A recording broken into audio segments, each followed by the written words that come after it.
Hi, hello, and welcome. So today is the day. I am back, as you can see. I don't even use this. I got a buddy right here, and by buddy I mean the webcam that's on the tripod. It's literally right here.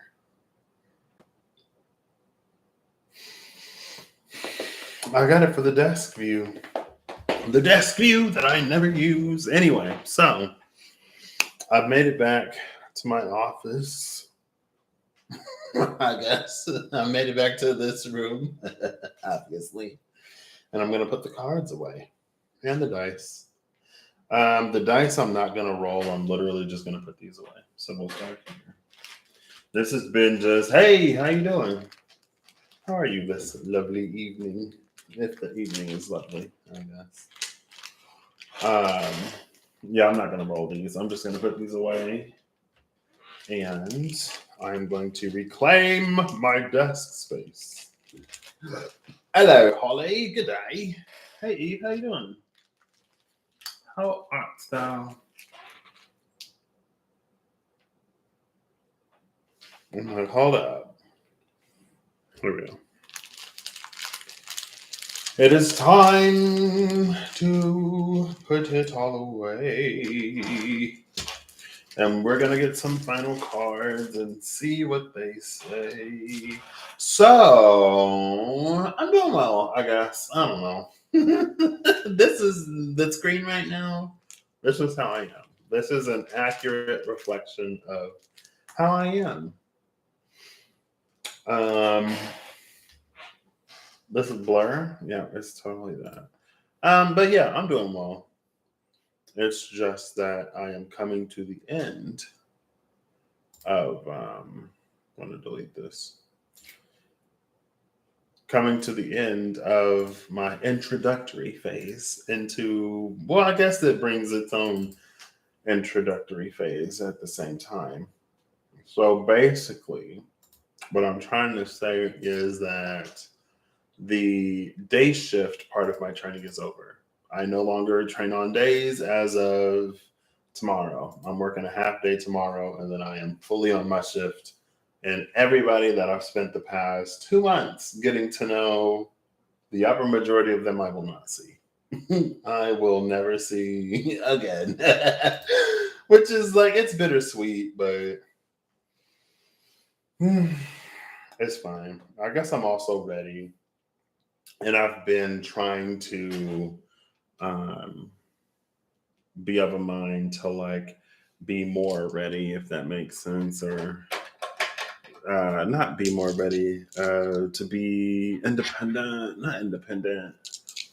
I don't know, just and it's kind of hit me, and I am a little sad because I like a lot of the. I don't know if there's anybody that I don't care for.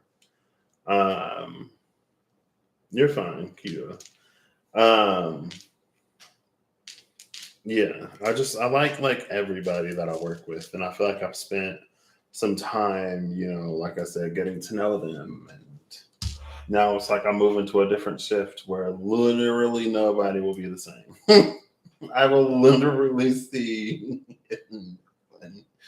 which is fine, not to say that there won't be people on the shift that I'm moving to that I don't, also whatever, but it's just that realization is sort of hitting me. So it's like it's getting real. It's real. But all that being said, I'm well. I'm doing well. Thank you for asking. Just adjusting, you know. So I'll put this here. I'm gonna put away the Diceology cards first. And I think they're already together. Yeah, they are. I'm going to go in order, and I'm just going to, this is the final cards video. Yeah. So, yes.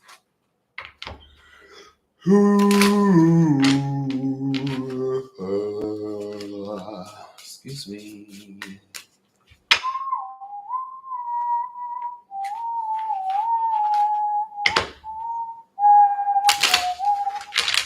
All right, Diceology. One card, two at the most. One card, two at the most.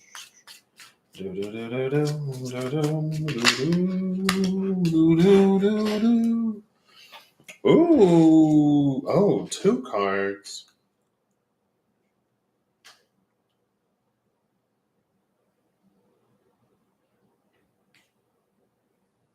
Interesting. Very, very interesting. So the Seven of Diamonds and the Jack of Diamonds have come out.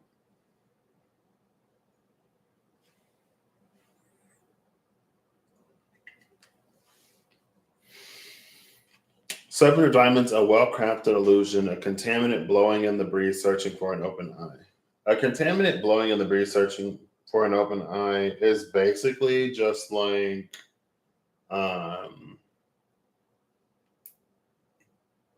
it's the thing that we want to believe.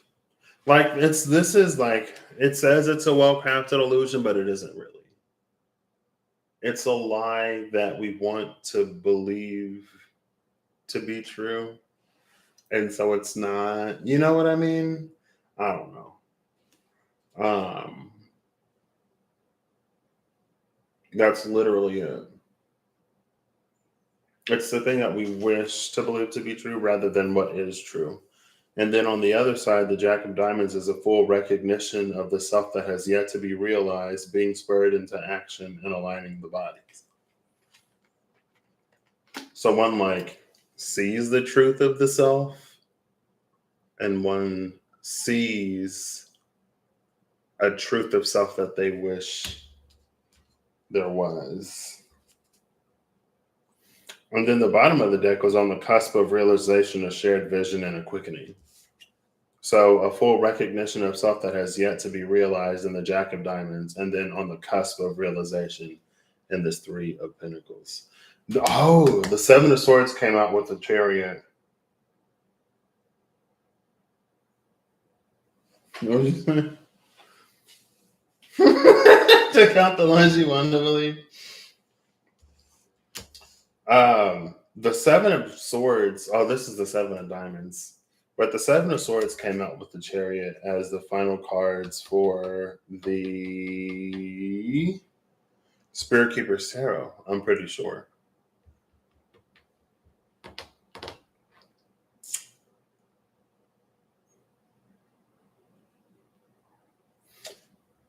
So today is the 26th,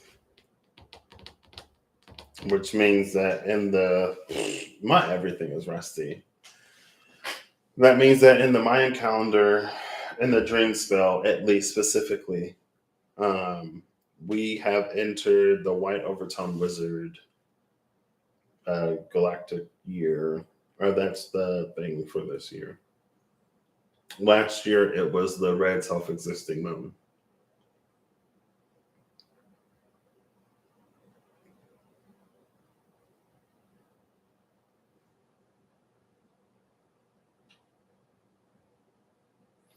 Um,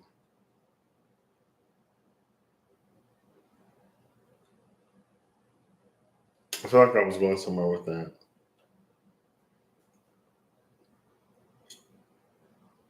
Mm-hmm.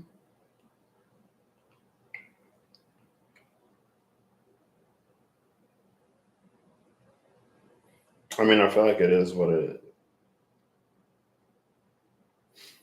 Oh, okay. So maybe this being spurred into action. You're a red moon. I am a blue.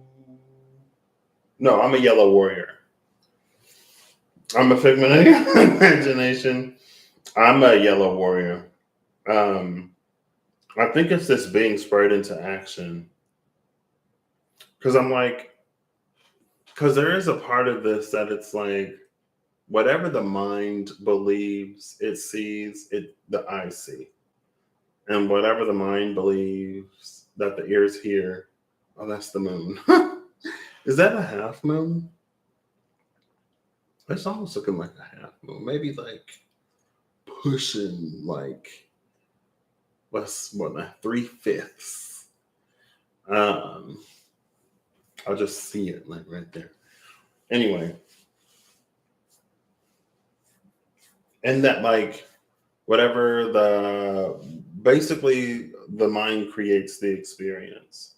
But it's this, I think it's in this being spurred into action in this Jack of Diamonds.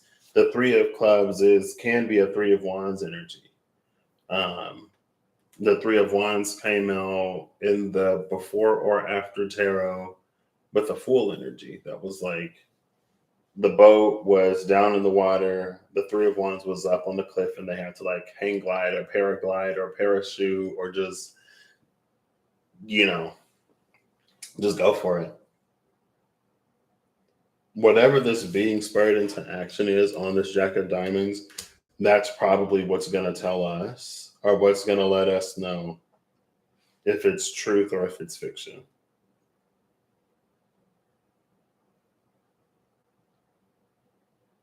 Because it's like, unless you can fly, it doesn't matter if your mind sees a step. If you go to take it and it's not there, you're going to fall.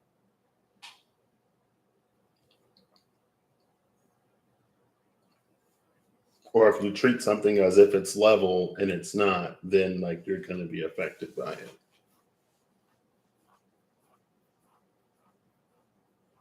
On the positive side of that, I feel like that's when we come into that realization. Because here's the record again, it's like it's a recognition of self where there are things that we know about ourselves, but until we're put in certain situations or until we're given an opportunity, until it's like validated by real world experience, it can kind of sort of still remain a thought. But it's like once we see that, and then that's like the quickening. Like things become a lot faster. Now the shared vision could imply that it's related to like more than just the self. It could be like someone's like, hey, like you should like check this out. I think you'd be really good at it. And you're like, it does sort of like it checks out. I do also think that I would be really good at it. Maybe it's something that you wouldn't typically give yourself an opportunity to like actually take on, or you wouldn't usually take on that opportunity, but maybe you do, and some things are confirmed, and then it's like this whole thing becomes a thing. I don't know, but that's what it's reading like. Oh.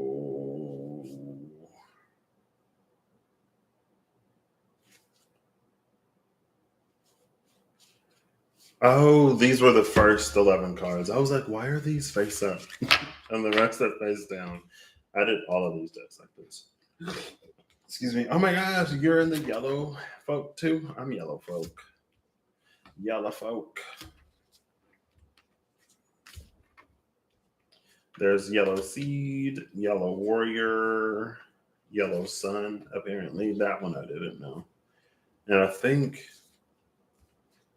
it's not Yellow Human. Is it Yellow Human? It might be. Because I feel like there's the Yellow Warrior, and then there's something that's also similar to the Yellow Warrior.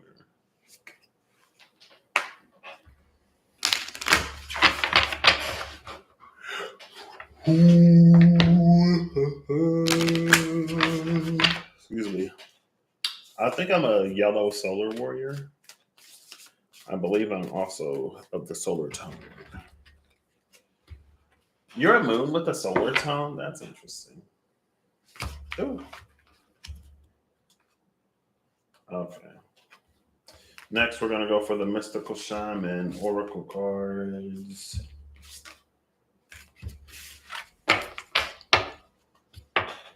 I guess with the Dicology, I would just say, like, ooh, the beloved in the beauty way. Wow, that's gorgeous. It's just like, be the person that you know yourself to be as well. I think sometimes just because things don't work out, it doesn't mean that it doesn't necessarily mean anything besides it didn't work out that time. You know what I mean? Or however many times. But there's also an opportunity for us, the Rainmaker. No, that's the journey and the spiral. Okay. I thought it was the Rainmaker for a second, but which is not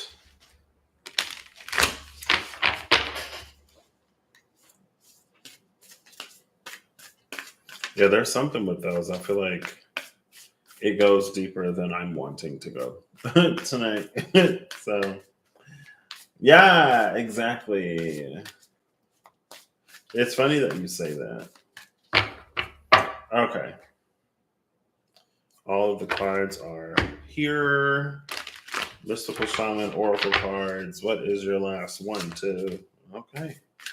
Three, four. How many cards is this? 5 cards. The Serpent, Beauty Way, the Beloved. Why is this low key? The Garden of Eden. No. And then the Circle and Many Paths. I'm not taking all those. The bottom of the deck was the Earth Keeper. We're doing 1 to 3, 1 to 3. And then the rainbow is at the cut with the Earth Keeper. I guess the rainbow can speak of promises, because of Noah.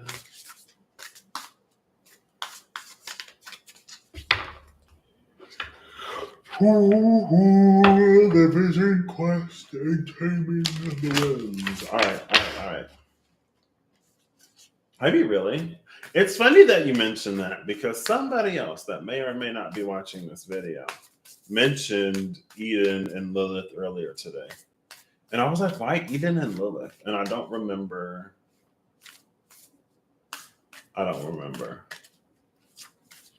But he was like Eden and Lilith. I was like, that's such an interesting. And then you say that, I'm like, very interesting. And I'm playing Diablo 4, so Lilith is in Diablo 4, but that's fine.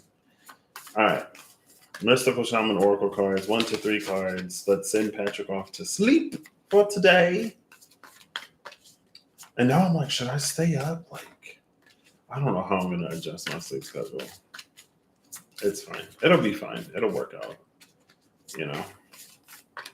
It will all work out for the best. All right, I'm going to give it 2 more. If nothing comes out, I'll just circle back to this deck later. And last one. Got it. I'm not even going to look at the bottom of the deck. Next, I'm going to put away the Runic Tarot. There's a Hierophant again, in case you forgot. This is interesting because dude was playing Viking music. And I was like, why the Viking playlist today? Not that I don't love it, because I'm like, it's a vibe, but I was like, okay. My new schedule is 6 p.m. to 6 a.m. and I work 4 days and then I'm off for 4 days. And then I work 4 days and then I'm off for 4 days. And then I work for 4 days and I'm off for 4 days. Now the rotation is really nice because it's 4 on, 4 off on a rotation. So if I take 4 days of vacation for my 4 days on, I'll still have the rotation before and after. So I get 12 days off for the price of 4. That's pretty cool. But yeah, I'm moving over to 6P to 6A. So I'm going to be working the night shifts, which I don't mind, honestly, because I'm kind of a night owl. Plus, there's like almost no way I'd be like late for work. You know what I mean? Because I'm not going to sleep. Probably not going to sleep past whatever, And so, yeah, I'm going to be planning. Well, planning is a strong word. I am going to, no. Probably not. Patrick will probably hopefully go into bed. But I guess on my off days, then you'll get morning Patrick. Because my mom's already like, oh, we can go to the gym after you get off work at 6 o'clock in the morning. After working 12 hours, I'll probably go to bed. I mean, that's the hope. The hope is that I'll be going to sleep because you know me. I could totally go live after I get off and then, hey, Cozy Farming, how you doing? And then just be like, oh my gosh, I've been live for 3 hours and I've been awake for 12. And now I get 2 hours of sleep before I do it all over again. No, it's fine. It's fine. I'm sure it'll be all right. I am excited. I'm excited, but also nervous. This is hilarious. So I stopped by Casey's. Oh, never mind. You can't see it anymore. The Hierophant is there. I stopped by Casey's today. Oh, I'm not looking for a card yet. The deck is like, are we still doing that thing where if a card falls on the floor, you're not reading it? Here's our Queen of Pentacles, who's on the ground now. Anything special about you? Because of the apples in this Queen of Pentacles, she's giving me Idun. And it's Idun's apples that keep the gods young or something like that. Has it really?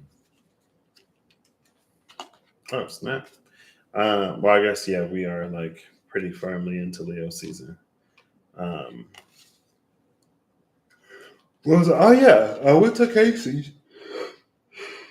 Excuse me, I went to Casey's this morning, and there was a straw on the ground in the shape of, I think it's a willow, but also sigil. And I was like, interesting. And there's a card when I was shuffling the deck, I saw the rune on it. I totally forgot that happened today. I've had so many donuts today. I stopped at Casey's before work and I got a donut. And then I get to work and they're like, there's donuts. So I ate another donut. And then, after a few hours, I ate another donut. And then before I went home, I ate another donut. And they were pretty tasty. I got a donut and a nice coffee. And then I go into work and my boss is like, there's donuts and coffee. I was like, what? It was Guatemalan coffee. Your boy, well, first of all, I don't really drink coffee besides for the taste. But I'm like, oh my gosh, this is like nothing I have ever tasted ever. I was like, ooh, it was a little strong for me. The Star, because that isn't a card that I saw like 5 times.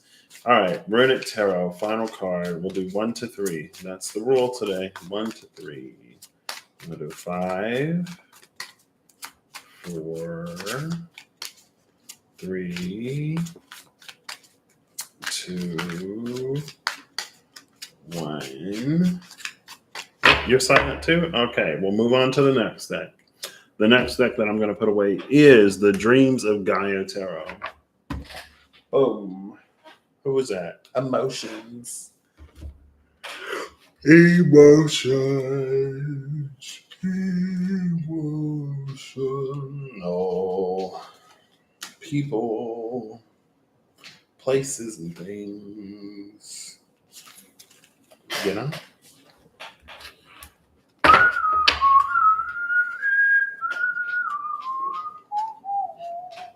I don't think I don't know. Like my energy level is typically unaffected by substances. Like caffeine doesn't do anything for me. Like NyQuil or like Benadryl, like medicines don't make me drowsy. Typically, nothing wakes me up.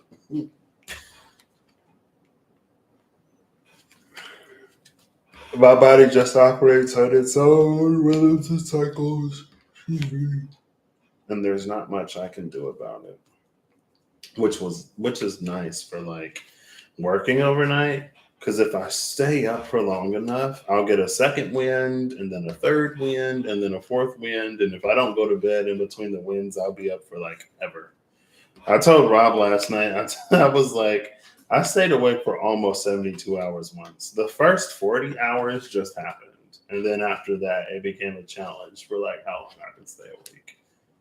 And of course, that was when I was in college because it's like I pulled one all-nighter and then the next night, like stuff was happening and I ended up just staying up later than I thought. And then I had class in a few hours and I'm like, I'm not going to go to sleep now.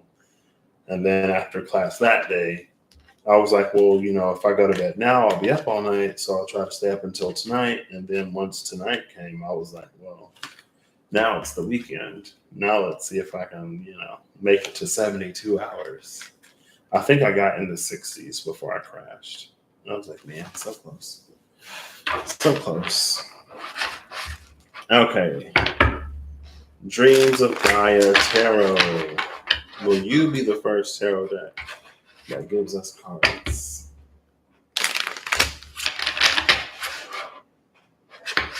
Ooh, I see the Driggy.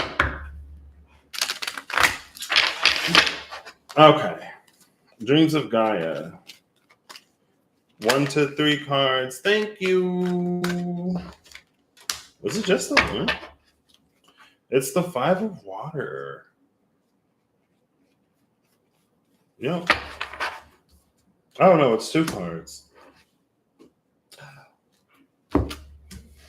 Death and Rebirth.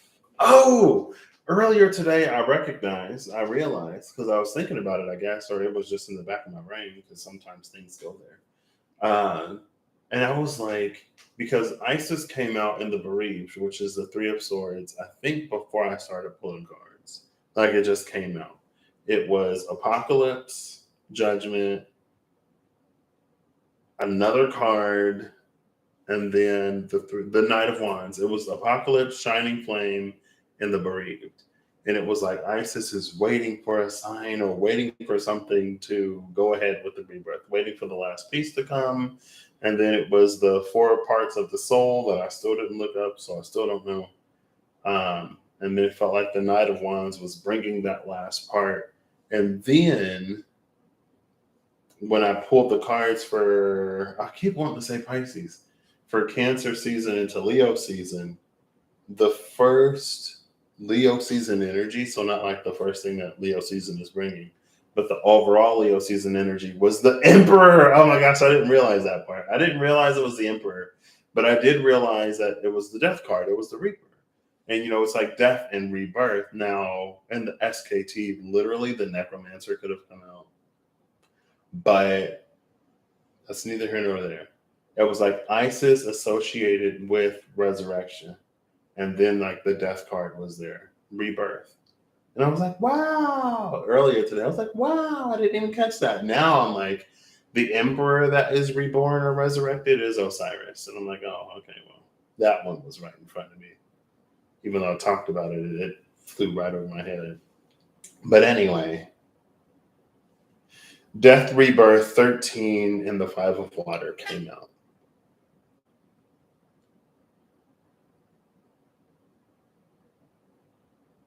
This is interesting. There's a frog on here.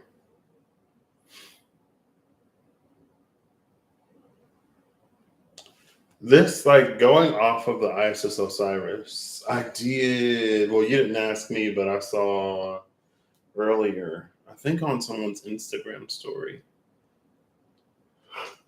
Sinead O'Connor. Excuse me. There's something like, and it goes back to, or it sort of plays off of a full recognition of self that has yet to be realized and then on the cusp of realization. But it, like, in my mind, it reads as the story of Isis grieving Osiris. And then through, is there like, do deities have divine revelations? I don't know. It's like in her grief, she's given the answer. It's like, well, like, you're Isis. You can just resurrect them. You can bring them back to life. And then it's almost like at that, something new was born within her. Obviously, it was already there. Obviously, there's a whole lot of obviously's. And at the end of the day, I'm a dude pulling paper, plastic, and ink. But that's what it's reading like. That's what it's feeling like. In her grief, she is given an answer. And by the end of her task, a new power is born within her. And again, it almost makes me think of that because it was being spurred into action on that Jack of Diamonds. Like either like there's a way that we see ourselves that is true or that is not true. Something is going to happen that's going to help prove one way or another. Now, again, that goes into that, like, believe in yourself and, do the thing. Anyway, that's what it's coming out as. Bottom of the deck is the Queen of Fire. I think Isis is literally the Queen of Wands no. The Queen of Wands is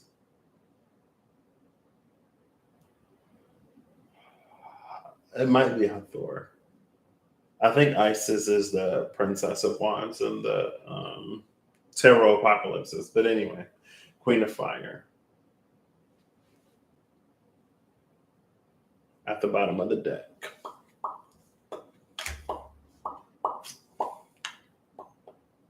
Would that be Hermes? Trismegistus, Horus, whatever. That was the child of Isis, right? Horus. I don't know anything. Excuse me. I think so. This is a remembrance because it's like this is the truth of her. Like she is the Queen of Fire, but in her grief, in the tides of life, something has caused her to forget who she is and what she's about. It's a circumstance that like knocked her off her throne, let's say. But again, hey David, how you doing? Oh, I don't really. I know Sinead O'Connor is famous in Patrick's world because hers is an Irish name that people know how to pronounce. Yeah. That's, because I apparently had a brief Irish name phase. Like an Irish pronunciation video just randomly popped up on my YouTube, and I spent a few days. And then they were like, "Oh, everybody knows how to pronounce this one because of Sinead O'Connor." So that's why, yeah. So I don't know many folks. You are very, very correct on that one. I was like, "What? It's not Aoife. It might have been Aoife." I was stuck on like a baby name. I was like, if I have a daughter, I'm gonna name her Aoife. It might have been Aoife, but I don't know if it was Aoife. I feel like it was another name too. I feel like it was two names that I really liked. But yeah, it feels like in her whatever, she forgets. And she sort of stays in that forgetting until she's reminded. And maybe it's like a lot of little things because it's like these fish. I don't know. Maybe it's a Pisces. I'm kidding. And then, but it's like when she's reminded of who she is, there's something more of herself that she gains. Because again, that energy is there too of her.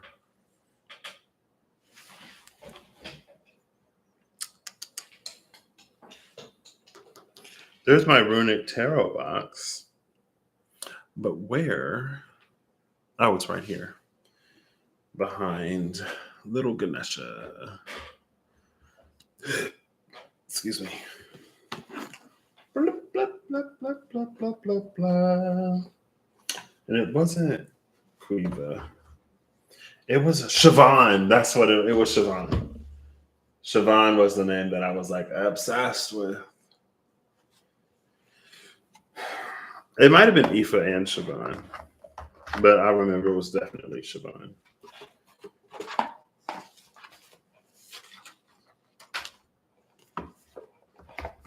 Siobhan with a fada. That's what that the word fada. Like fada was in my mind earlier today. I was like, I can't remember what a fada is.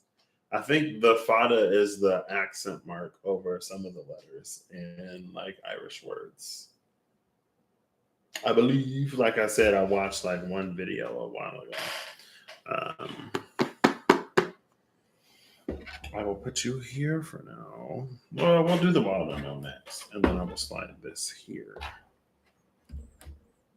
What? How do you spell Siobhan? Was it S-I with the fada O-B-H-A-N?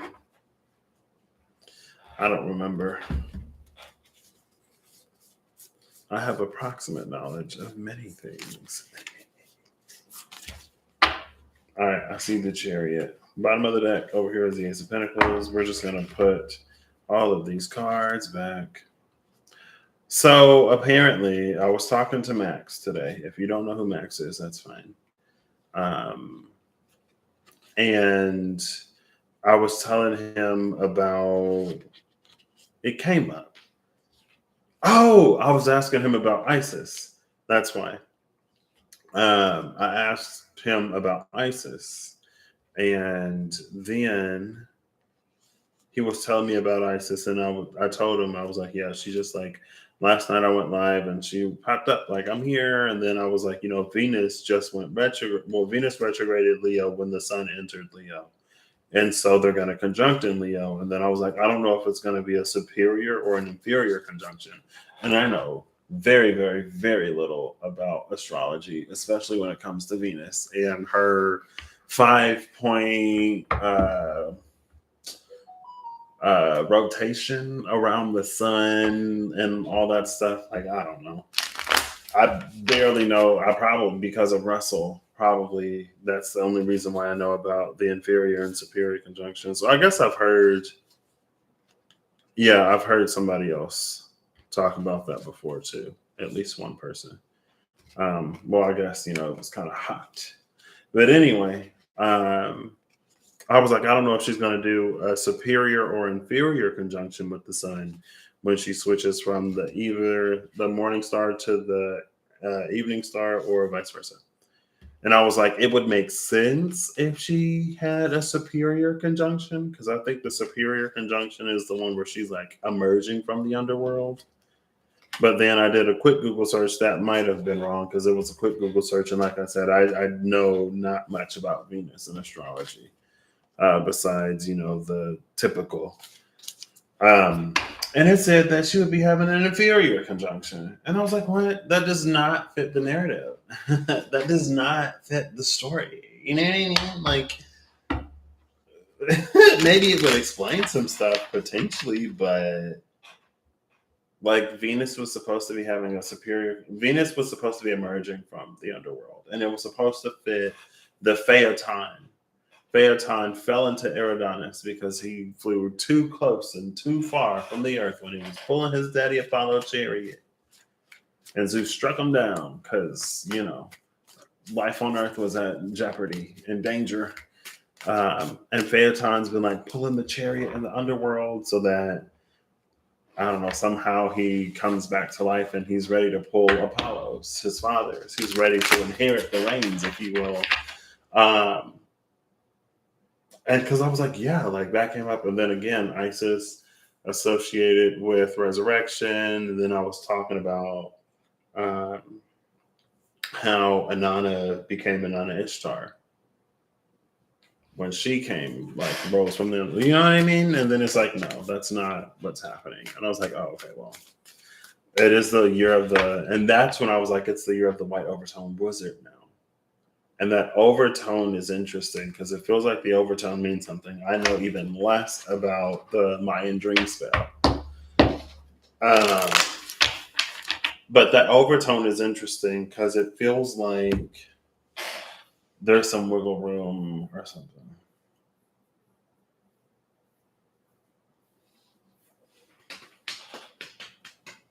'87 come back. Oh. Did you use that for Taurus?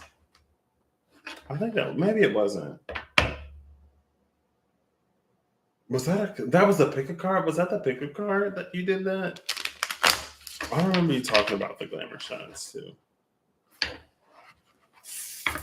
But yeah, the overtone and the overtone wizard is interesting because it feels like there is an ability to do something in there.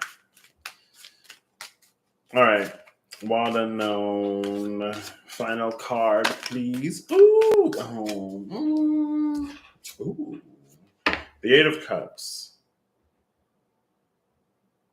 The bottom of the deck is the Mother of Swords. And behind the Mother of Swords is the Father of Wands. And behind the Father of Wands is the Lovers. And then Temperance is behind the Lovers. And the Nine of Swords is under that.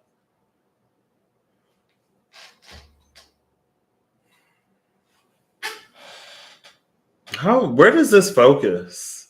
All the way up here. There you go. Let's see. I'm trying to walk it back. Let's walk it back. Walk it back. Walk it back. No. Well, here you go.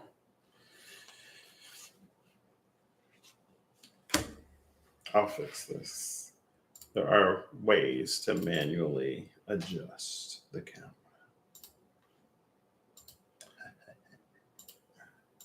Boom. Just like that.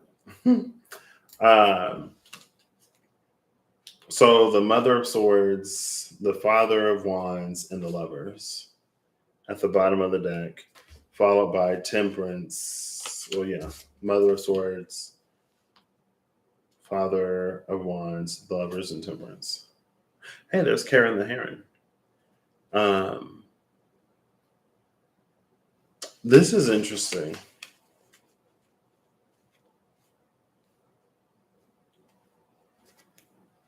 So the Lovers is an alignment of choices. Well, the Lovers is a decision. Temperance is one. It feels like it's not necessarily an easy decision, but it's not a difficult one either. The Father of Wands is the King of Wands. We saw the Queen of Fire at the bottom of the deck in the Dreams of Gaia Tarot. I'm trying to break these down by like the archetypes. So the Mother of Swords is the Queen of Swords. So she's the one that is very discerning and the one who's able to like not be swayed by emotion. She's the one that's like,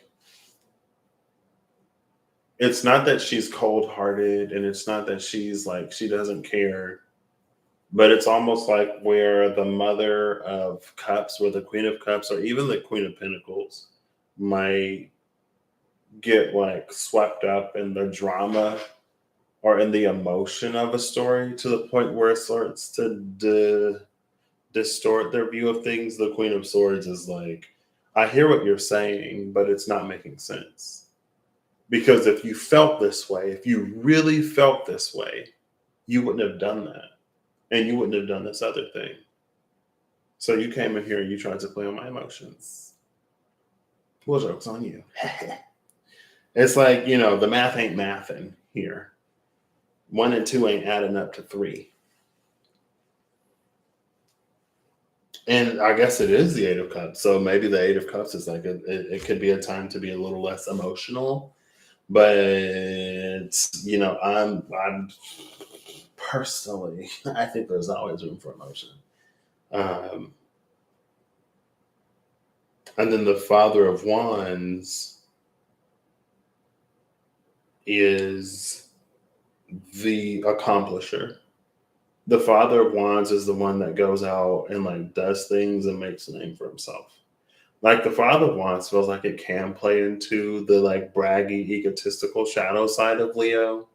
But with the Father of Wands, it's not undeserved. The Father of Wands has accomplished everything that he claims. The Father of Wands has very much so earned his throne. And he is that guy, right? It's like, sometimes we think that somebody's just like full of hot air, but the Father of Wands will actually deliver because he is that amazing, you know.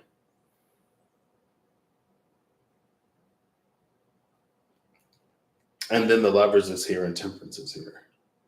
I don't know why temperance felt like making a difficult decision, but it's not one that is like, it's not hard. It's just, it's like if you know that there's something that you want and you know what it requires, then you do what is required to get what you want. Or it's like if you know that something, it's like you know that something is good or bad for you, like you know that. You can play all kinds of mental gymnastics and spiritual this or that to like try to get around it, but at the end of the day, the truth is the truth. And we know what that is, even though, so in this case, we know what it is, even if we don't necessarily want to believe it, because of what it means for how we live life or what we do or don't do. I think the Eight of Cups in this case, then it's like it's letting a bunch of stuff go. It feels like if there's also like pride, or I guess pick one of the seven, and this is the one after the seven, and the corruptor, the Seven of Cups, did come out yesterday. Uh, but it's almost like anything that gets in the way has to be let go. And these two together, like this is almost the epitome of like it's not personal. It just needs to be done.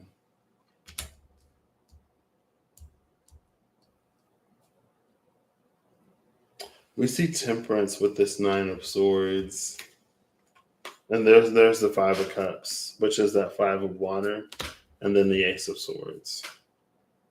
The Five of Cups and the Ace of Swords, it's playing off of that energy of the Five of Water with death and rebirth.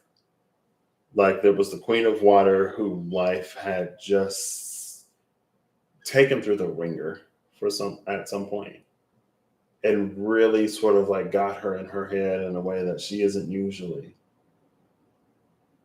Um, but in that grief, in that space outside of herself, she gets some kind of information, a divine revelation, whatever, and it births something within her, or it helps her realize that something deeper, something more about herself. And then under that Ace of Swords, we have justice. Under justice is the Tower. Under the Tower is the Six of Swords. I'm not going to pull it up.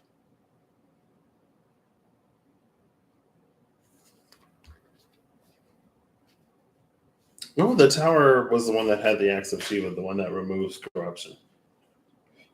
With Temperance and this Nine of Swords, it feels like it's going to clear the vision in a way. It's almost like there's something that we may have never been capable of seeing because of whatever the Mother of Swords, Queen of Swords energy is going to help us look beyond. Right? And that could be anything in our lives. But it feels like it's something that plays on a vulnerability, or it's something that plays to our, like a soft spot in our heart. And it's not for us to harden our hearts at all, but it's almost like if you were to like stop and think about it, you would realize that something somewhere doesn't make sense.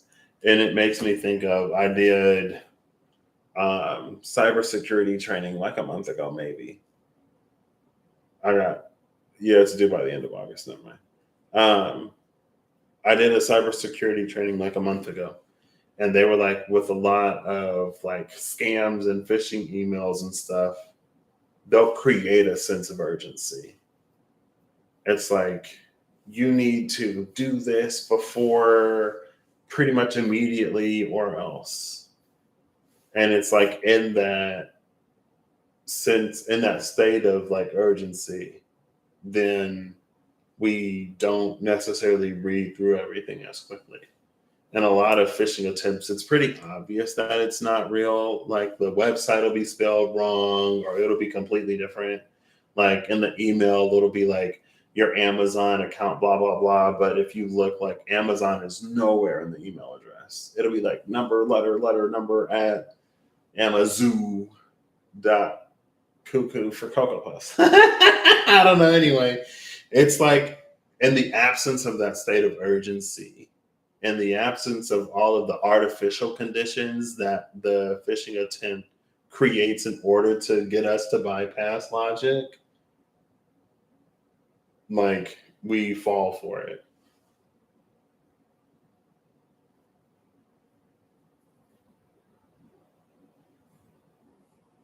And so, yeah, it's like the Queen of Swords is like, I'm not going to fall for it anymore because I have things that I want to do, places I want to go, things that I want to accomplish. And now I am of a mind, of a heart, that was aligning the bodies. What was aligning the bodies on? A full recognition of self that has yet to be realized. The Jack of Diamonds. All of one's being is on the same page. So it's almost like this Eight of Cups at that point just naturally happens. There are just things that one would no longer do in that case. And with Temperance and that Nine of Swords, again, it's going to help us see beyond things that we may not have seen beyond in a while. And it's going to help us reach a conclusion and reach peace in some areas that maybe we've long sought it. And it makes me think of like also in Persona 5. It's a video game. There's a social link where there's a teacher that feels really bad about one of her ex-students, like a student that she no longer has. And the guardians of that student are like basically extorting her for money. And it's like, because she already feels bad, her guilt or shame or whatever gets her to like buy into what the guardians are saying. And it's like none of this is actually about them. Like none of the money that they're extorting you for is related to whatever. And it's almost like, at least in this scenario, like she would have had a good enough relationship with the student to know that the guardians like didn't really care about him anyway. You know what I mean? Now all of a sudden that they see an opportunity to try to get some dollars, now there's this sap story and there's this, whoa. It's like Joe Dirt. Joe Dirt's parents didn't want him until Joe Dirt was famous for trying to find his parents. You know what I mean? And then they're trying to sell stuff. I watched Joe Dirt a few years ago. It was a decent movie. The Five of Swords. I feel like I've seen this card before. The Five of Swords has been coming out a lot lately. It's interesting in this deck, though, because I don't know if you'll see it. But there's almost, yeah, you see the phantom of the sixth sword? Let's see, let's do that. You see that? Yeah, there you go. The phantom of the sixth sword right here. This blue and red was also in the sky in the tower card in the Wild Unknown, no, in the Spirit Keeper Tarot Vitruvian edition. Lies we want to believe. Yeah, it's definitely that energy again. This is kind of rough, honestly. Like, I feel like for as gorgeous and for as beautiful as some of these energies are that I'm reading lately, it's also equally, it almost reads as unforgiving.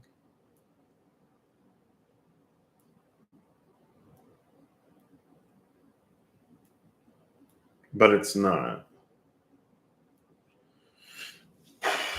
Do I have the box for this? I do. I'm going to read this in the book. I don't know if how much I've used this book, but oof, that is not English. I need the English, please.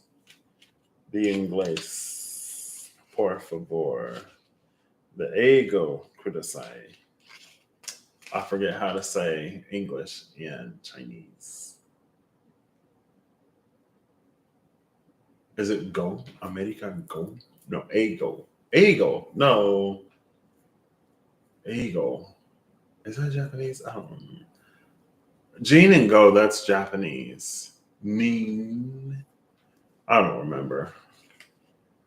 I think it's Chugoku. China is Chugoku in Chinese.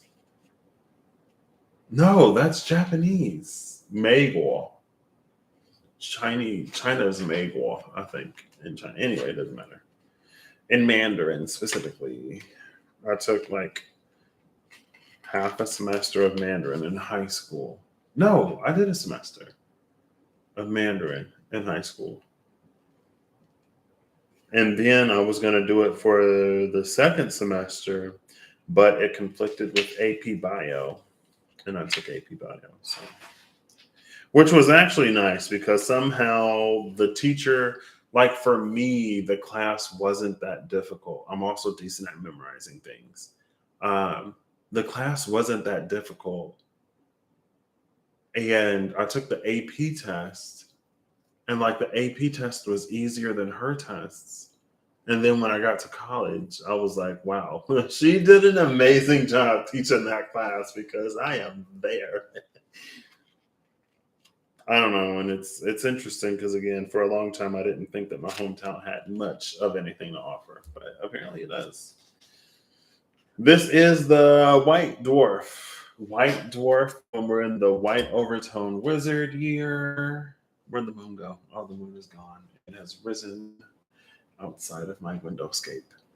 Um, a star dies when it has used up all its supply of hydrogen fuel. With medium sized stars like our sun, the outer layers of material are thrown off and the core collapses into a tiny planet sized object known as a white dwarf. Compared to a full size star, a white dwarf seems puny and insignificant. The Five of Swords expresses the fives' energy of combat through negative comparison. There is always a winner and a loser with the Five of Swords, for this is victory at someone else's expense. This is the card of the bully and the victim. The emphasis on winner takes all overrides any sense of fairness or morality. But what's the Six of Swords? The Six of Swords is I can't. The text is it's not tiny, but it's not huge either. Is that fermions or femions and bosons? I know the Higgs boson was discovered, and that was a big thing. Two groups of particles that have different types of spin. Spin is a concept in quantum mechanics that describes a particular kind of momentum rather than actual physical spinning.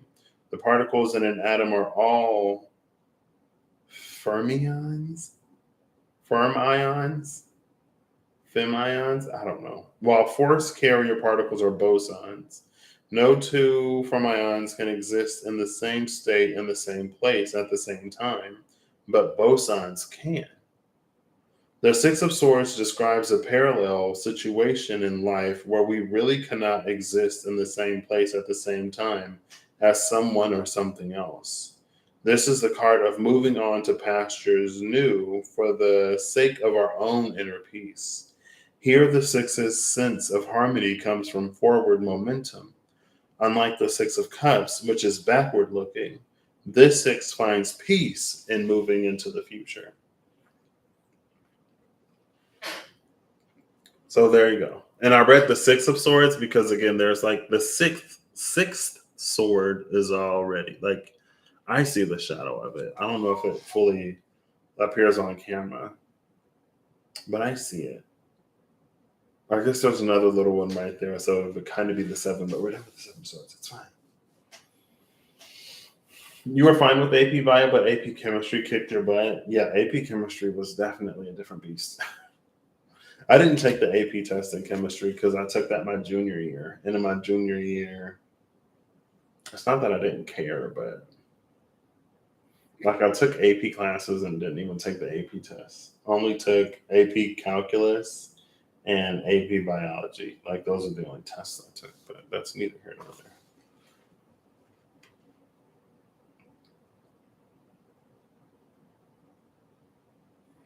So, like I said, the Five of Swords has been coming out a lot lately, and it feels like, so the end of this is there's always a winner and a loser with the Five of Swords, for this is victory at someone else's expense. But with the Queen of Swords, the Mother of Swords, the Father of Wands, and the Lovers was all about undoing what I need to do for me. It is at no one's expense. It is at the comparison of no one. It's like what someone wants for themselves.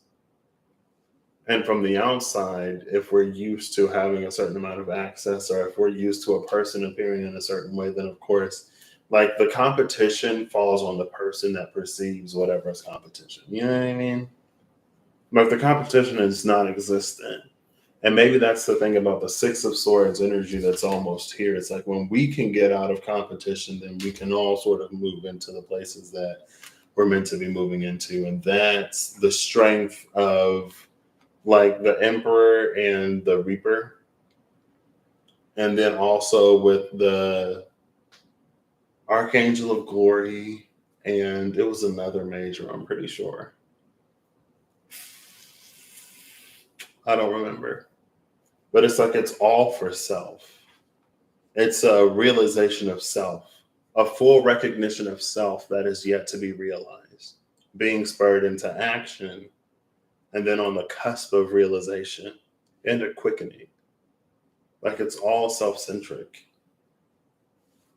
And I think, again, it can be a lot of other people sometimes that, and then I guess if like somebody feels that way and then they are like, they approach you, then it kind of becomes your problem. But at the same time, like it isn't, because you don't compete with anyone really. What is for you and all that stuff. The bottom of the deck is Judgment, is number 20, is that apocalypse energy.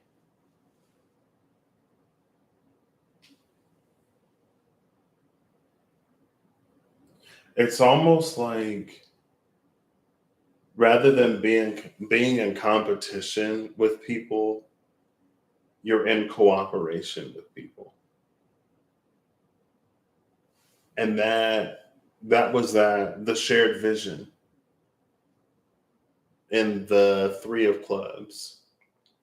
That's like we are who we need to be for the people that we need to be that for in the places where we need to be that. Like if you are the drummer in a band and your band needs a drummer. You know what I mean? It's like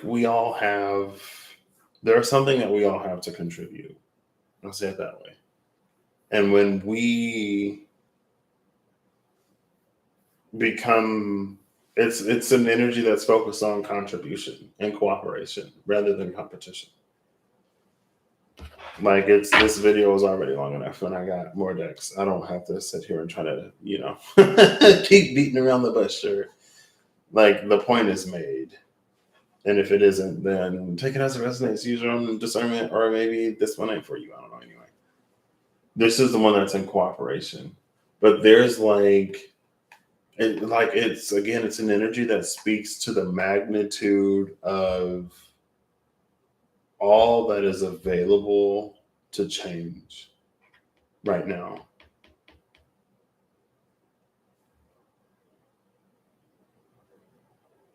And I think this also kind of plays on that whole, it's like no two things with the same properties can occupy the same space at the same time and blah, blah, blah, blah, blah, right? But more than two, here are four. Here are four that have found a way to share the same space at the same time. Good night, Eve. It's past my bedtime, too. Well, not past it yet, but it's rapidly approaching my bedtime. My eye is burning. I hope you have a great day tomorrow. It's almost Friday. Yay. Whoop, whoop, whoop, whoop. Oh, I still have two cards over here. I still got cards out. How did y'all give me a final card? I'll do that one last. I'm like, hold up. I got these two. No. Like two of the decks that already gave me final cards weren't even complete. I'm gonna go back to the Mystical Shaman Oracle cards. All right, Mystical Shaman Oracle cards. I saw the Serpent and the Sweat Lodge at the cut. Thank you. Oh my gosh. Perfect. The Sun. Do. There you go. Number 53, which is an 8. This is the Sun. The Five of Swords was the White Dwarf. That happens as something is dying. It was like it throws all the particles away, and what's left is the core. After it's burned through all of its fuel. This is wrapping back around to the Five of Cups, to the Five of Water. That was the drowned Queen of Fire. The one who had cast so many pieces of herself away as life was doing what life does to us sometimes. Who was stuck in her grief, or who in her grief forgot all that she is. But this is being reignited. And maybe that was the Phantom Sixth Sword. But it feels like after everything has been cast away, there may be an opening for it all to be welcomed back in. It feels like, again, that plays into the being spurred into action. Now, the sun is seen always. The only time that we don't see the sun is if we turn from it. And if it's daytime, you still see the light. If you're not in a cave, or, you know what I mean?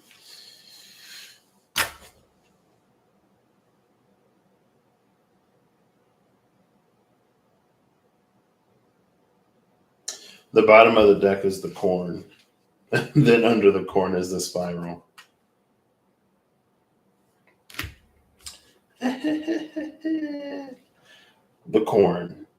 Corn is interesting. Corn is one of the cards in this deck that I'm like, what does corn mean to me? I know it can mean abundance and stuff like that.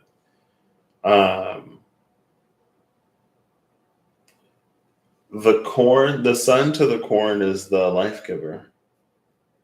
But corn gets life from the sun in a way that is unlike how we get energy from things. Right? Corn is a plant. It's able to photosynthesize things. And the thing with photosynthesis, and I guess with solar panels, but I know less about solar panels. I took biology, as I talked about, and we covered plant biology. When electrons absorb, it's like light is both a photon and a particle. Light is both a photon and a particle. And light has a certain amount of energy.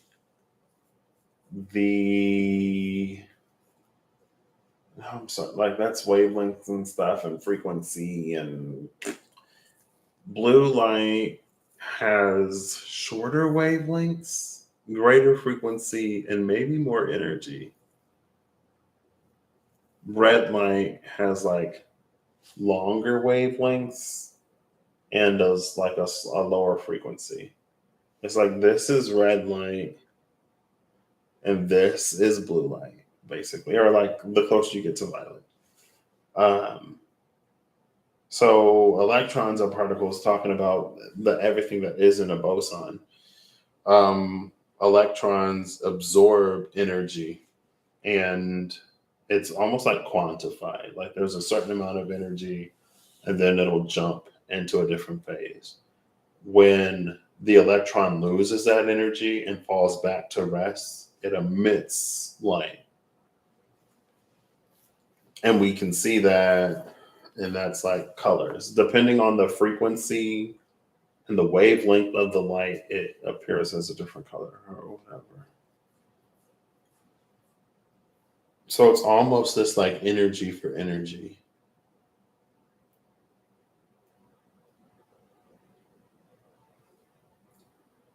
Um, with the spiral here, the corn is the basis. Yeah, the corn is the basis of life on Earth. And then the gatherer is here under the spiral. Like there are things that can turn sunlight into energy, and there are things that gather and then consume the things that can turn sunlight into energy. There are things that need to consume others for their own sustenance. This goes back into the competition of the last card. This is becoming self sustained or like divinely sustained and motivated to the point where you don't have to consume for energy. It allows one to exist outside of, hey, it is cross circles. It allows one to exist outside of being externally satiated. It makes me think of the solar plexus chakra and how the solar plexus chakra is tied to sustenance. It's the stomach, right? Our stomach is where we like digest things and stuff like that. But it's sustenance that goes beyond just food. It's like mental, emotional, spiritual, the things that sustain us in all those ways. Again, this is really talking about, but there's also a part of the sun that it gives life to other things as well. And so maybe it reestablishes the spiral or it creates a different dynamic, a different web.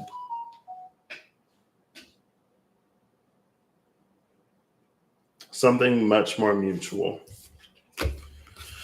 Cool. It's like being sustained by spirit rather than being sustained by the world. And I think a part of that too is it's making me think of like trust the vision, and know where you're going and trust where you're going and stuff like that. You know what I mean? Again, it's not sustained by the world. It doesn't compete. It's not like, oh, well, I'm doing all this because this is what spirit told me to do. And other people are like, nobody else is doing this and everybody is getting a lot farther than me. Well, first of all, you don't know what everybody else is being told. You don't know what's on everybody else's path because you ain't everybody else, number one. Number two, life isn't fair. We don't all start in the exact same position and go the exact same distance to get to the exact same place.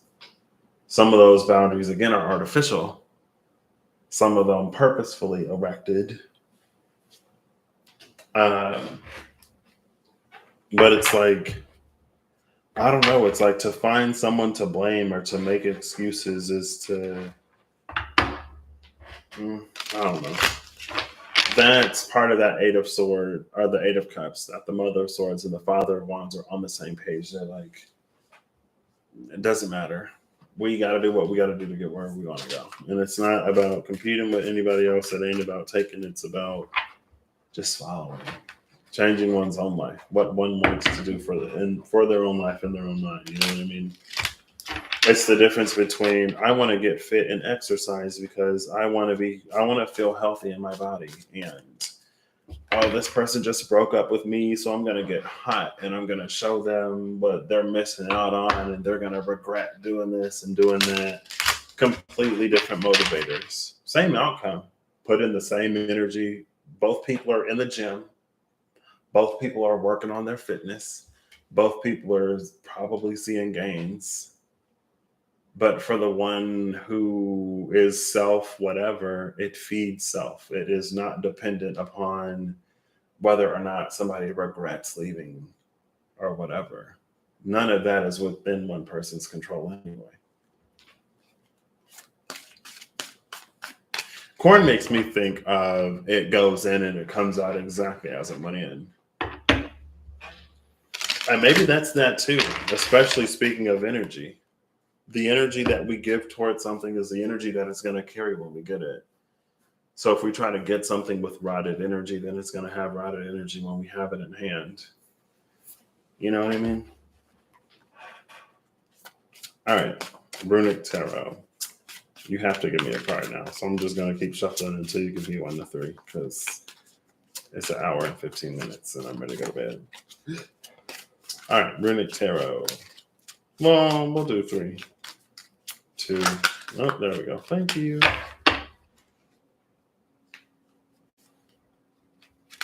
The Knight of Pentacles and the 3 of Pentacles. I think that's all that flipped over. Yes. Bottom of the deck is the Page of Wands. Eve just got this card, I believe, for Pisces. The Page of Wands. Oh, with the sunflowers. Look at that. Now that's a synchronicity for me. In 2 ways.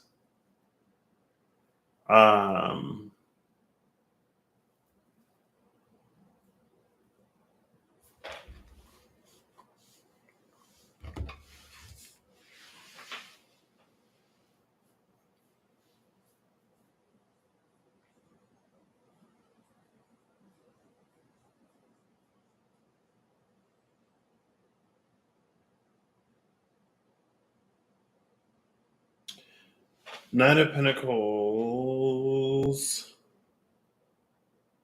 with the 3 of Pentacles.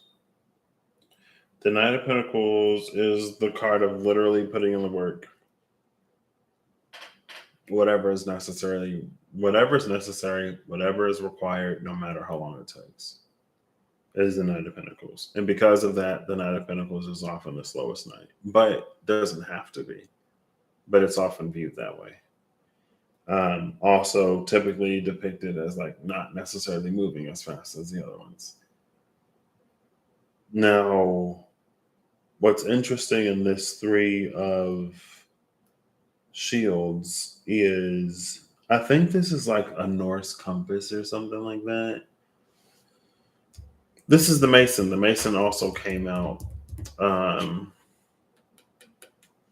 in the SKT Revelations edition. I think it was the bottom of the deck, or it might have been the final card. But he's etching the compass onto the shield. Right? And then this Knight of Pentacles has the compass on his shield. It looks like it's gold with a little bit of silver in it. These are the 2 cards that I flipped over. Focus. There you go. Kinda. It's fine. There we go. There we go. And then the Page of Wands is at the bottom of the deck. Now the 3 of Pentacles is literally a card of collaboration. This could be like, again, like the 3 of Wands, it's getting as far as one can go alone. Or it can be this like, sometimes when we are led and guided by the divine spirit, whatever you believe in, if you believe in anything, sometimes it's a little bit more self-centric. Even if we believe, we might know like other people that it benefits or impacts or who we're going to work with or whatever. It's just, maybe it's like it requires us to do our part again. Because the 3 of Pentacles, this is the card of collaboration. For the Knight, the shield smith forges, the armor smith forges the shield and the armor. The weaponsmith forges the weapon. The blacksmith forges everything for the horse. The tailors, it's like even the warrior, himself in order for the warrior or themselves. Like it requires so many people to do so many things. Unless the warrior is growing his own crop, harvesting his own wool, spinning it, creating his own garments, harvesting the ore, forging and smelting and smithing. It's almost that like nobody is self-made. And even for those who are self-made, it's like something has come before them.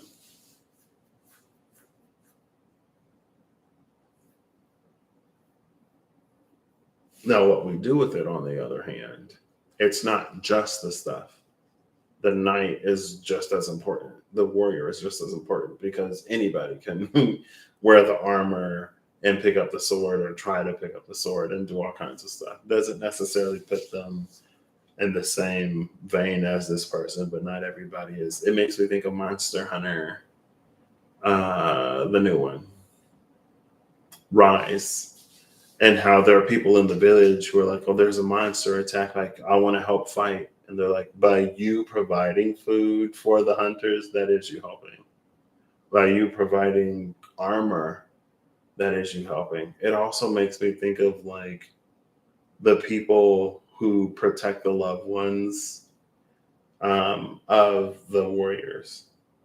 Or it's like with emergency people, it's like, it makes me, I don't know how true this is, but it makes me think of like how, in case of an emergency, the families of the first responders or the people there are to be taken care of, because if their mind is focused, if their mind is going to be constantly drifting to their own family, and if their family is safe and if their family is okay.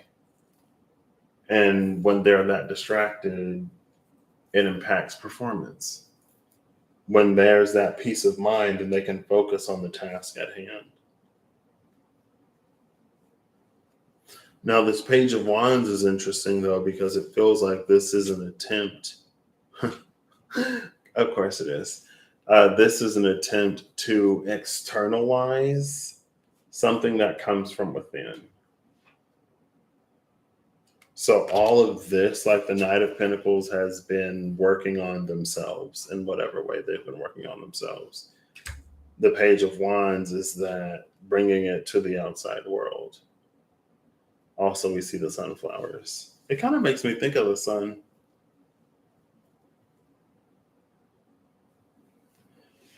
Under the Page of Wands is the Ten of Wands. Excuse me. The reason why this is so interesting is because we see like a full-blown magician. And so maybe this is that, like, we all have to start somewhere. Is that Odin? The two crows make me think it's Odin. Never noticed them before. So again, like this is a we all start somewhere type of energy.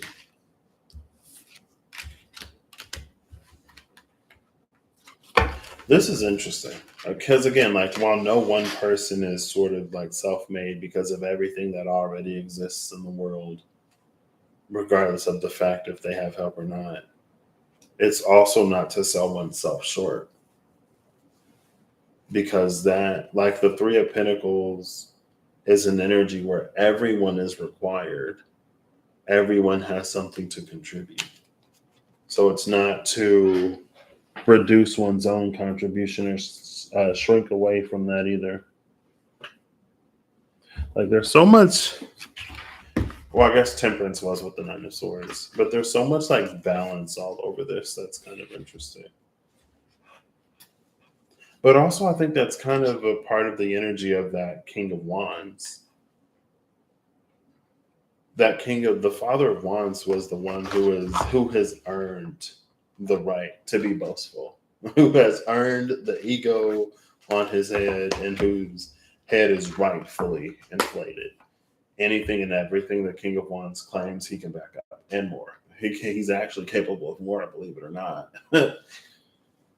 But then what happens to everybody around him? It's everybody around the King of Wands that makes him seem to be petty and egotistical and big-headed and this and that.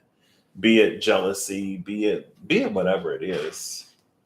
It's them comparing themselves to the King of Wands, who is sure of himself, who knows what he has to contribute and what he brings. And it's not time for the King of Wands to shrink away, because everything that the King of Wands is bringing is also needed in that Three of Pentacles energy. And maybe that's another thing that I got to pull these back out because these are on the table. Maybe that's another thing. Oh, there they are right there. Mother of Swords. Maybe that's something that she knows. Maybe she's going to get to see the King of Wands in a way that she hasn't seen the King of Wands before, because she's only known him as boastful, because she hasn't actually seen that, like, oh, wow, like he really is all that he claims to be. Okay. Is that the Hierophant? Yep, there's the Hierophant. There's a crow with a king. There's lightning all over these. Blue Lunar Storm was 2 years ago? No. Because the next one will be blue. So that was what, 3 years ago? It was red self-existing moon, yellow electric seed, blue lunar storm. Now we're in the white overtone wizard. So the storm fertilizes, waters the seed that blooms in the red self-existing moon that we just came out of, and we're in the white overtone wizard now. Like that, it would serve us to know who we are and to not shrink away. We don't have to over exaggerate either. You know what I mean? There's a difference. And again, something about that being spurred into action is like, be prepared. Pisces and Virgo, the Hangman and the Hermit. Pisces Virgo axis actually came out for something. I don't remember. I feel like I wrote it down. Oop. Okay. Seven of Pentacles in reverse on the floor. Mother of Wands in reverse. Oh, Mother of Wands in reverse could again be that the Queen of Fire that was in the water. But with the Mother of Wands in reverse and the Seven of Pentacles in reverse, that's a feeling of things not working out. This is interesting. The Mother of Wands in reverse and the Seven of Pentacles in reverse is things not working out. It's an ego hit. That's a bruised ego. That's the Mother of Wands being rejected. That's her being like, oh, I'm hot. I could have anybody that I want. See, watch. I'm going to go get that person over there. And they're like, oh, I'm good. Thanks. That's Mars making his way through the zodiac while Venus is taking her time in Leo. She almost caught him. Mars is in Virgo now. Speaking of Virgo, Neptune is in Pisces. So Mars is going to be opposing Neptune as it continues through. Mars is opposing Saturn because Saturn is early Pisces. I think Mars is still early in Virgo, or at least early-ish. Mars opposing Saturn, and then it's going to oppose Neptune. When Mars opposes Neptune, that's going to be interesting. If Neptune is still retrograde, it feels like it could be perceived reduce barriers to entry.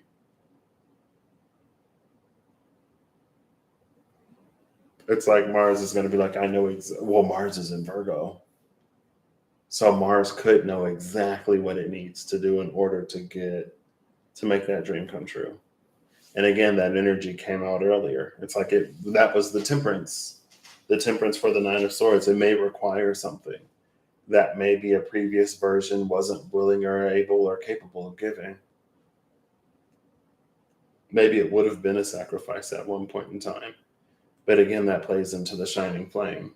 That Knight of Wands, the King of Wands that came out, that's like it doesn't want anything outside of what gets it where it wants to go. It's not a sacrifice if like you're not going to use it or you don't want it. It's like it's not a sacrifice if you're already throwing it away. You know what I mean? Or if you're already leaving it behind. If it's forgotten, that's not a sacrifice. It's forgotten. It's discarded. It's thrown away. That's like me saying that I'm going to give up spinach for Lent. I don't need spinach. You know, it requires nothing of me to do that. And apparently, at least on this channel, it's not the season of the things that require nothing of us. But also at the same time, it's like how I'm reading it by this point, it's going to require almost practically nothing because we were already going to do it anyway. Or we're already in the process of doing it anyway. We're already following up on those things anyway. That's what cancer season was. The champion was at the end of cancer season because we've already gone through those tower moments. We've already had all of those realizations with that hollow void. We already know what kept us from the things that we most desire. And then we started to do something about it. So now there is nothing that prevents us from having the life that we want. But this Mother of Wands with the Seven of Pentacles in reverse was things not working out as we hoped they would. But with the Knight of Swords and the Chariot, I guess, and then the Fool. Oh, there's Temperance again. And it's still with the Nine of Swords. It's like with this Knight of Swords, it's almost like it's because we got out too early. Like this Knight of Swords is not the Knight of Pentacles. Again, the Knight of Pentacles is the one that does whatever it takes for however long it takes. And the Knight of Swords is the one that mental acrobatics came out with the Nine of Swords and the Temperance earlier. That's when we try to find a shortcut, when we try to find a way to get around doing the stuff that we know we need to do. And so with the Seven of Pentacles in reverse, like the work wasn't put in. It's like, oh yeah, of course the plant died. You never watered it. You kept it in the dark. It got no sunlight. We saw with the corn that it needs the sun. You gave it no sun. It had no life. It was starved. Even if you water it like you're supposed to, if it doesn't get enough light, that is nutrient for the plant. It takes more than just nutrient-rich soil. You know? Also, there needs to be gas exchange. It's like, yeah, just because we don't need light in order to survive doesn't mean that other things don't. And it's like, well, I tried to feed my plant a ham sandwich, but it wouldn't eat it. Okay, well, maybe yours is a Venus flytrap or something. There are some carnivorous plants. Don't be fooled. Some plants bite back.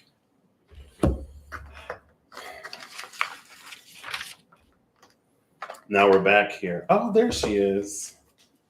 Because I got to put these cards away. But that was literally this with the body mind. The Eight of Swords was the one that's able to navigate the world. It's just like, that's just how the world is. But the world being what the world is no excuse for one to not have the life that they desire. Or it's no excuse for one to not do the things that they know is for them to do. But that's another thing that was sort of coming out, I think, with the High Priestess a few readings ago, where she was like, yeah, Earth is hard. Life on Earth is hard. Like, that is known. It's not like the divine doesn't know that being a human on Earth is difficult. It's not like spirit isn't aware. You know what I mean? Now, to the extent, I don't know if they're necessarily right to extent, you know, but there is an awareness there. And it's like, you know, we aren't the first and we're not going to be the last humans on this planet. The Queen of Air, there's our Mother of Swords. She is our final card.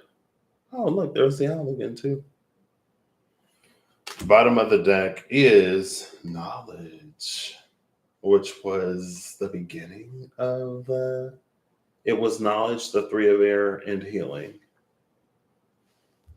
Knowledge with the Queen of Air. Interesting. I would almost read this from the book, but I don't know if I necessarily want to. I'll read the Queen of Air. It was in the journey. The journey had the owl at her crown, and I thought it was the rainmaker, but it was not. And we have blurred again. It's fine. I think this is the last deck, and then I get to go to bed. Boom, boom. Hey, Queen of Swords, or Queen of Air, sorry. Nine of Air. Interesting. 10 of Air. 11 of Air is body mind. 12 of Air is the scribe. I saw the 12 and the 13 of Air, the Queen. Keywords: weaver, observant, wise, truthful, analytical, strategist, just, and detachment. Key phrases: time to be realistic, be observant, plan, organize, and determine your course of action. A need for emotional detachment. Be decisive and precise. Choose your words with care. Stick to the facts. Don't allow your intellect to alienate. And that's enough. She is neither an optimist nor pessimist. She is a realist. She chooses not to allow her emotions to cloud her judgment. She thinks with her head and not her heart. And that is why she appears in your reading today. I'm going to say that a full one can think with her head and her heart. It's because of her awareness of her heart. Again, in the example that I gave earlier, it's because she's aware of how the heart works that she's able to see through that. It's like if you really felt this way, if you really truly believed what it is that you claim to believe or what it is that you claim to be feeling, you wouldn't have done this. You wouldn't have said that. Like there's a disconnect, there's a mismatch. 1 and 2 ain't making 3.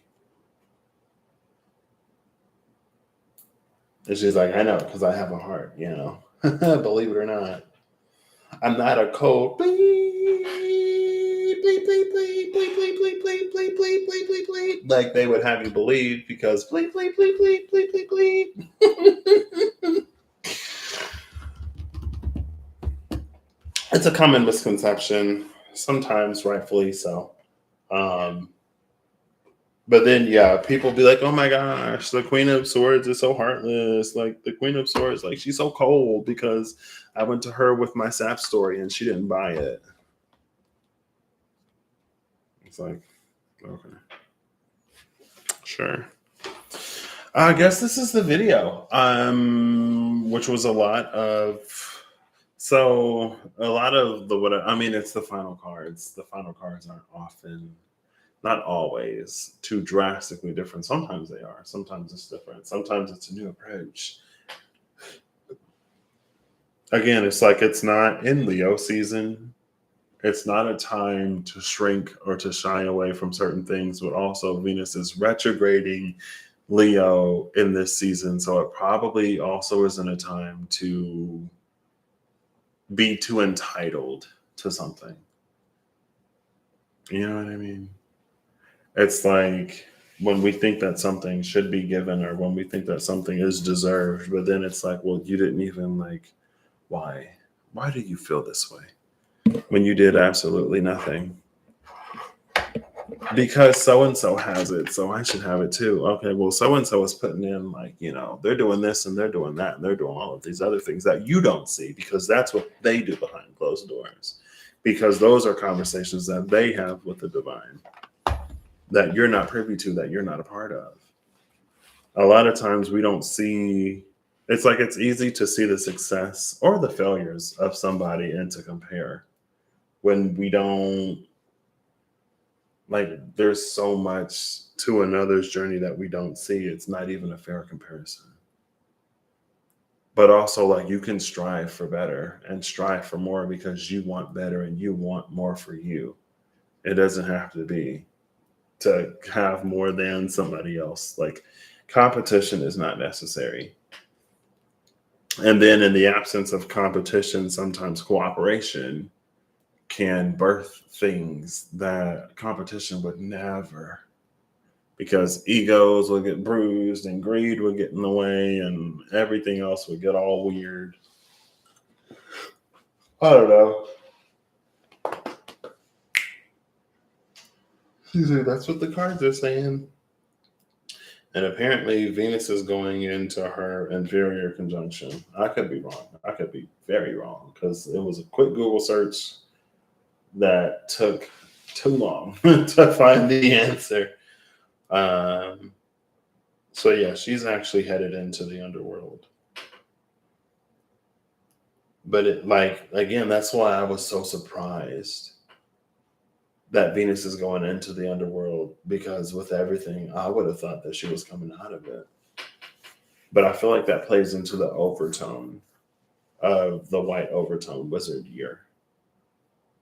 I think that plays into, it's like that Six of Swords that exists when a certain mind would only be able to perceive the Five of Swords. And again, like that's the thing with the Queen of Swords and that the King of Wands / Father of Wands. They would be able to see that sixth sword. They would go like, oh, this is a non-issue because the solution is right there. And you're like, oh, I didn't even think of, like, I literally did not think of that.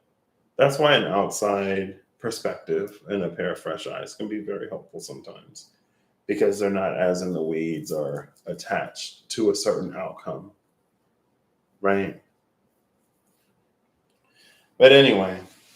Thank you, Holly and Eve and David and Kua and Mr. Krabs and Codes of Harmony for being in here today. I hope you have an amazing whenever you see this. I hope you're acting in alignment to make all that you wish to experience your reality. I hope that whatever you need along your path, journeying will you find. I hope that you are worth it to you. And I hope that you can be worth it to you without a complete and total disregard for everybody else. You know what I mean? It's interesting. I don't know if there's going to be a lot. Maybe that's part of the mysteries of the covenant. That was the card. That was the card I couldn't remember earlier. What card is that? The Lovers. It was the Lovers and the Archangel of Glory.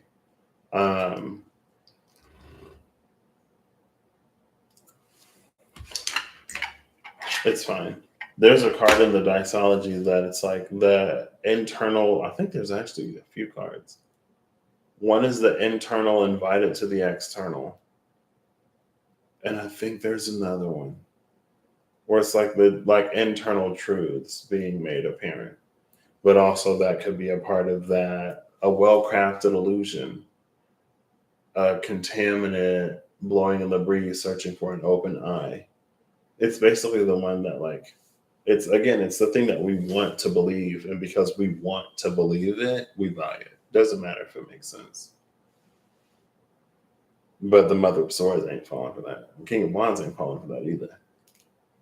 There's actually a surprisingly, probably, maybe not to some people. I mean, most things in the proper amounts can be useful or beneficial. But it's like there's this really beautiful intersection between the Mother of Swords and the Father of Wands, the King of Swords, or King of Wands, Queen of Swords, that is the Knight of Pentacles, where it's like they want the truth and they want the thing that's actually going to get them what they want. You know what I mean? It's not Pisces. It's not Neptune. It's not the Hanged Man. It's not whatever that one energy was that one time. I think that was when I used the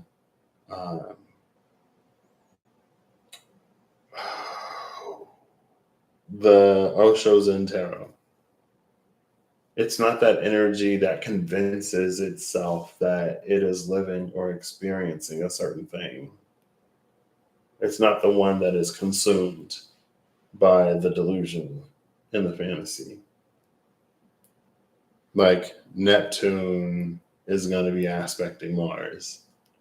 Again, it feels like if Neptune is retrograde, it's going to be a little easier, I would assume. it would be a little easier because we would know the things that we need to do. It's like, oh, that is the pathway to fulfillment of whatever dream, to realization or manifestation or whatever. Now, if Neptune isn't retrograde when that opposition happens, then it feels like that could probably more potentially turn into a situation of like, I was doing this and this and this. I was doing all of these things thinking that I would be going in this one direction, but in reality, I went in a completely different direction. Well, that's a well crafted illusion.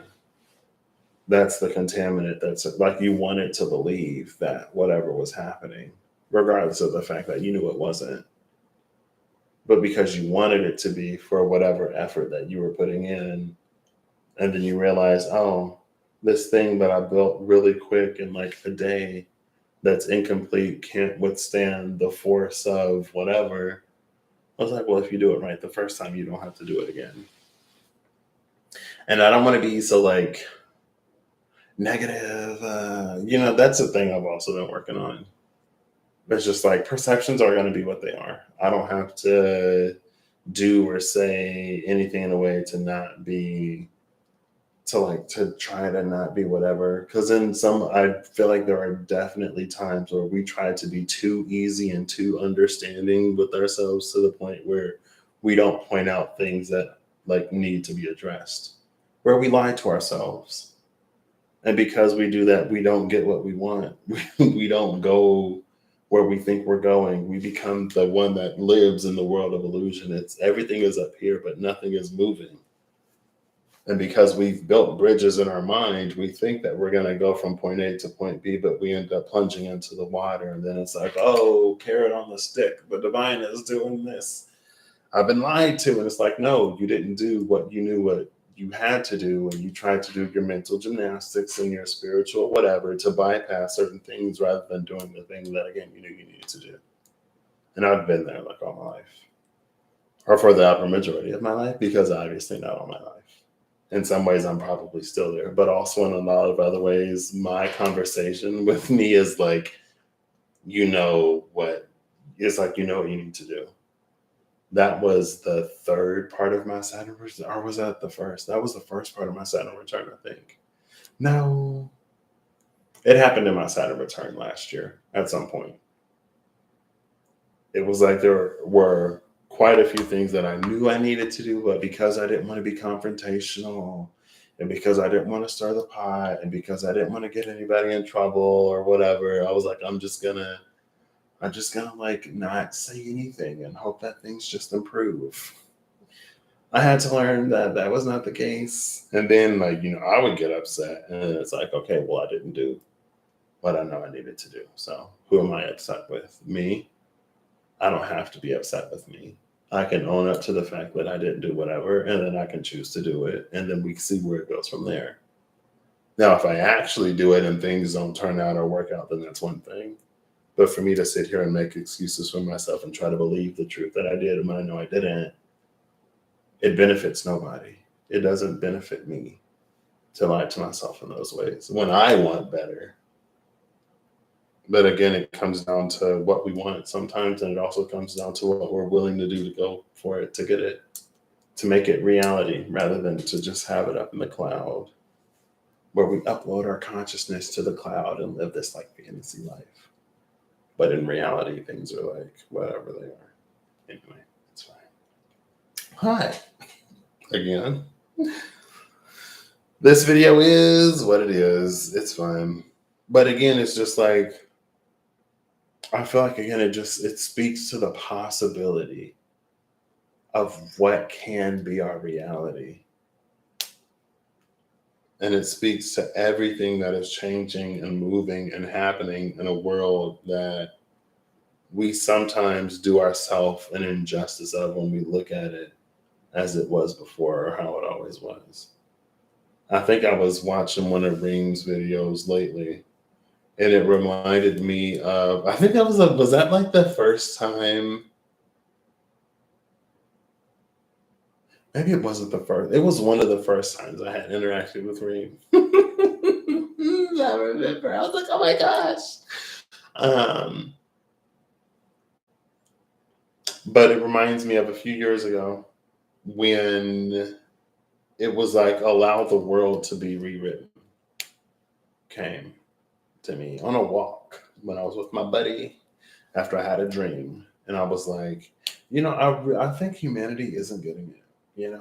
I feel like we've gone as far as we're going to go because apparently we're still doing this and apparently we're still doing that. And it seems like it's so difficult for people to actually legitimately care about one another. But I guess when you're always focused on yourself and your bottom line, then it makes it difficult to truly, genuinely, and honestly show up for other people.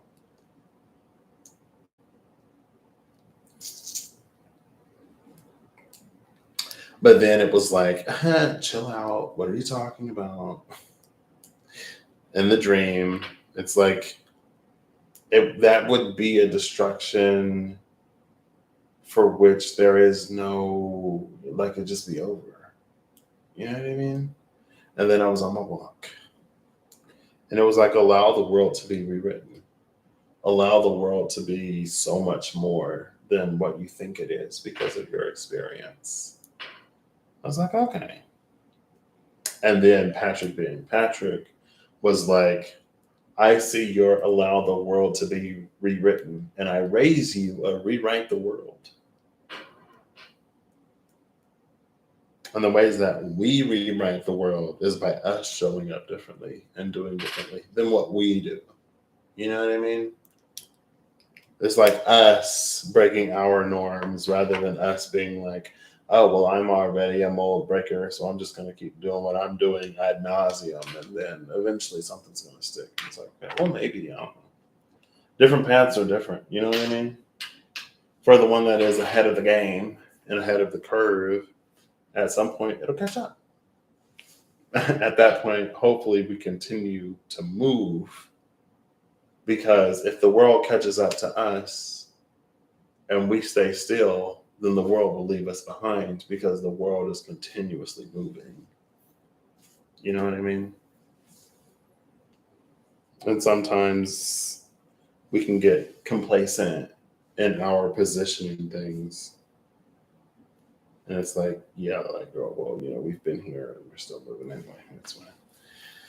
It's fine. I will catch you all later. It is dangerously close to my bedtime for the last day. Well, I guess when I'm on my off rotation, then I don't know. We'll see. Life will have me figure it out as I go. So I don't know if I have a new area to do that in. Like there is an area, like I would love to. Speaking of corn, like I live closer to the cornfields. You keep going down the street, you'll hit them. The corn, they're my neighbors now. There is like this little spot, not here because this is the front, so out back.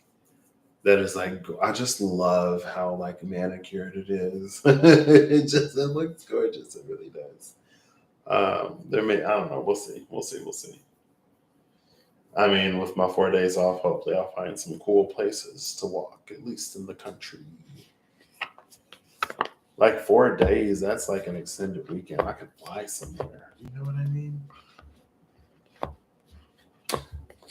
We'll see. Alrighty, well, I will catch you all later. Like I said, I hope you're all having amazing whenever you see this. I hope you're acting in alignment. Emphasis on acting and emphasis on alignment.